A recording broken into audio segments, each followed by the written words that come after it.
عالم اسلام کے ایک بڑے جید اور بڑے قابل متقی اور پرہیزگار عالم دین اشرف الفقہاء حضرت مفتی مجیب اشرف رضوی ناگپوری رحمۃ اللہ علیہ انڈیا میں وصال فرما گئے۔ اللہ تعالی حضرت کو اپنے جوار رحمت میں وسیع جگہ عطا فرمائے۔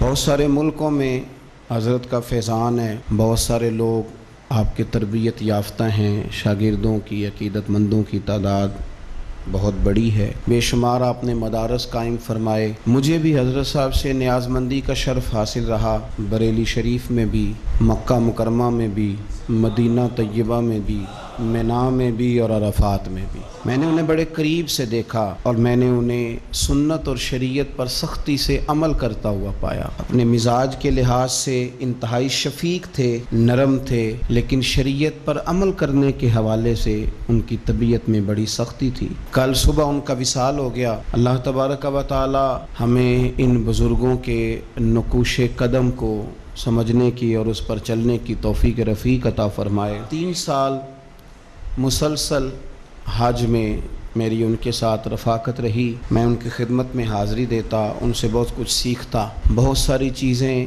جو ذہن میں ہوتی وہ ان کے سامنے رکھتا اور وہ بڑی میرے ساتھ محبت کا اظہار کرتے۔ فون پر بھی بڑا مسلسل رابطہ رہتا۔ کل جب خبر ملی تو دل کو بڑی تکلیف ہوئی۔ ضرورت جتنی بڑھ رہی ہے صبح دوراں کی، اندھیرا اور گہرا ہوتا جاتا ہے، اور پھر ہندوستان میں رہ کر مسلمانوں کی قیادت کرنا، ان کو سنت اور شریعت پر صرف تبلیغ نہ کرنا بلکہ عمل کر کے دکھانا، یہ ان لوگوں کا بہت بڑا کام ہے۔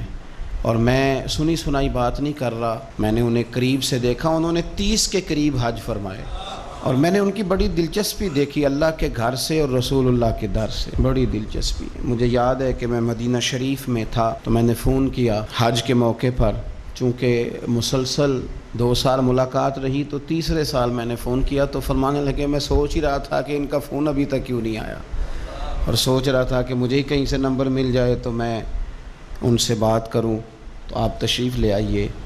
میں اپنے کچھ احباب کے ساتھ مدینہ شریف میں ان کے ہوٹل میں ان سے ملاقات کرنے گیا تو بوڑھے جوان سبھی سو رہے تھے، لیکن وہ بڑھاپے میں، ان کی عمر 80 سال سے زیادہ تھی، تو بڑھاپے میں بھی میں نے دیکھا کہ قرآن مجید کھلا ہوا ہے اور بڑی خوبصورت آواز میں اللہ کی کتاب کی تلاوت فرما رہے ہیں۔ اللہ تبارک و تعالی ہماری یہ گواہیاں ان کے حق میں قبول فرمائے، اور اللہ کریم ان کو اپنی بارگاہ سے بہترین صلہ عطا فرمائے۔